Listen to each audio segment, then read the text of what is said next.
আজ আমরা মাঠে যেতে পারিনি কারণ রাতে বৃষ্টির জন্য এত ভালো ঘুম হয়েছে যে আমরা সকালে উঠতে পারিনি, তাই ভাবলাম বাড়িতেই ওয়ার্কআউট করব। কিন্তু মজার জিনিস এটাই যে বাড়িতে যখন আমরা ওয়ার্কআউট করি তখন বাড়ির আশেপাশে সব জিনিসগুলোকেই আমরা ইউজ করি, যেমন টায়ার, গাছ, সানসেট, মাচা, রাস্তা, সব কিছু।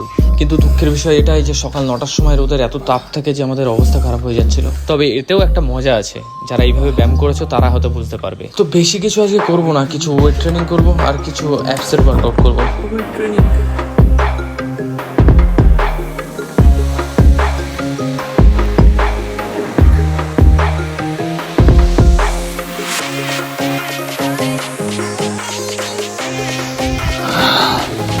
ও এখনো রেডি।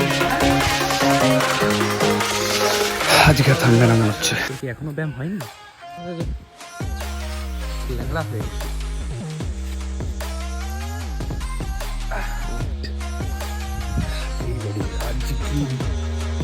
আমার মতে যারা শুধুমাত্র ফিট থাকার জন্য ব্যায়াম করো তাদের রেগুলার পেটের ওয়ার্কআউট করা উচিত, কারণ পেট আমাদের শরীরের এমন একটা জিনিস যেটা টাইট থাকলে আমরা অন্য ব্যায়ামগুলো খুব ভালোভাবে করতে পারি, প্লাস আমাদের বডি ল্যাঙ্গুয়েজও ভালো থাকে, মানে একটা গুড ফিলিং হয়। আর এরকম একসাথে পেটের ব্যায়াম করার বেনিফিট এটাই যে তুমি অনেক এক্সারসাইজ এক্সট্রা করতে পারবে।